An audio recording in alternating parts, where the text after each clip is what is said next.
2014, 19, 24 ఈ 3 ఎన్నికల్లో చూస్తే పవన్ కళ్యాణ్ ఇంపాక్ట్ జగన్ని అధికారంలోకి అస్సలు రానియకుండా ఆపేస్తుందా ఇది చూడాలి.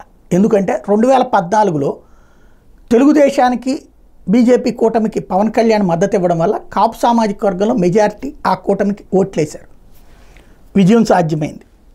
అది ఆనాడు అవకాశం దక్కింది. 2019లో ఆనాడు ఏదైతే ముద్రగడ ఇంపాక్ట్ కావచ్చు, అలాగే పవన్ కళ్యాణ్ విడిగా పోటీ చేయడం వల్ల కావచ్చు, పవన్ని అప్పటిదాకా తెలుగుదేశం అనుకూల మీడియా నిందించడం వల్ల కావచ్చు, దూషించడం వల్ల కావచ్చు, వాళ్ళందరూ కసిగా ఉన్నారు. ఆ కసి అంతా పూర్తిగా పవన్ కళ్యాణ్ విడిగా పోటీ చేసిన నమ్మకుండా జగన్కి వైపుకి టర్న్ అయ్యారు, భారీగా విజయం సాధించగలిగారు 151 సీట్లు.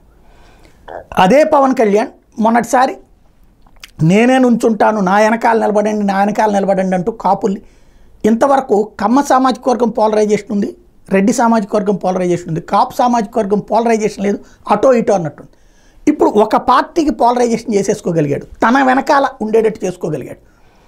అకస్మాత్తుగా కాపులందరూ ఇప్పుడు రెడ్డి వైపుకో లేకపోతే చంద్రబాబు వైపుకో ఎందుకు వెళ్తారు?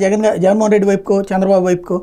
చంద్రబాబుతో పవన్ కళ్యాణ్ ఉన్నాడు కాబట్టి అటు వెళ్ళారు, జగన్మోహన్ రెడ్డి వైపు లేడు కాబట్టి అటు వెళ్ళలేదు. ఆ ఇంపాక్ట్ ఏకంగా 164 ఆళ్ళు కొడితే ఇక్కడ 11కు పరిమితం అయ్యారు. ఇప్పుడు రేపు పొద్దున గెలవాలంటే అక్కడ కమ్మ కాపు కాంబినేషన్ చాలా బలమైనటువంటి కాంబినేషన్ అన్నది ప్రూవ్ అయిపోయింది. ఇంకోటి రెడ్లే జగన్ని వదిలేయడం వల్ల దెబ్బతిన్నారు.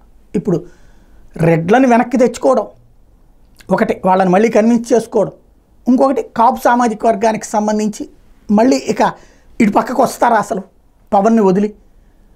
పవన్ తెలుగుదేశంతో ఉంటే తెలుగుదేశానికి ఓటు అవుతుంది, లేదు విడిగా పోటీ చేస్తే విడిగా ఓటు ఉంటుంది. ఇటువైపు ఎట్లా వస్తారు? రానప్పుడు ఎలాగా జగన్ పరిస్థితి?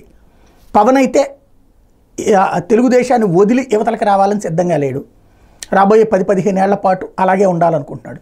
తద్వారా జగన్ని రాజకీయ సమాధి చేసి ఆ ప్లేస్ ఆక్యుపై చేయాలనుకుంటున్నాడు. మరి జగన్ రాజకీయ భవిష్యత్తు ఏంటి? ఇదే $1 మిలియన్ ప్రశ్న.